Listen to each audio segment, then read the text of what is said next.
Bu yig'i o'zi nega bo'ladi? Barcha savollarga bugun javob beraman. Bu yig'i chaqaloqlarda kolika hisobiga bo'lishi mumkin. Chaqalog'ingiz hafta davomida 3 kunlab, 3 soatlab yig'lasa va bu yig'i kamida 3 haftagacha davom etsa, kolika deb aytamiz. Kolikadagi yig'ining o'ziga xos belgilari bor. Bular: chaqaloq to'satdan sababsiz qattiq yig'lab qoladi. Ko'pincha kechqurun taxminan bir xil vaqtda bo'ladi. Ba'zida yuzlari ham qizarishi mumkin. Doimiy kuchanish, qorinning tarangligi, boshini orqaga kamalak qilib bukib olish belgilari ham kuzatiladi. Oyoq va qo'llarni bukib, kaftlarni musht qilib oladi va bu holatda bolani tinchlantirish juda ham qiyin bo'ladi. Bu yig'ining sabablari haligacha noma'lum bo'lganligi uchun aniq bir davo ham yo'q. Kolika vaqtida bu belgilarni kamaytiradigan ayrim tavsiyalar bor. Bular quyidagilar. Ayrim holatlar boladagi og'riqni kuchaytirishi mumkin.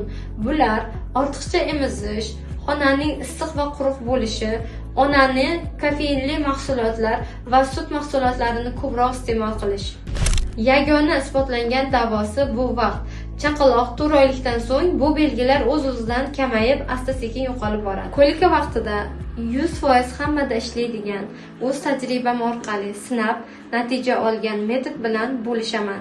Kommentariyada kolika so'zini qoldiring.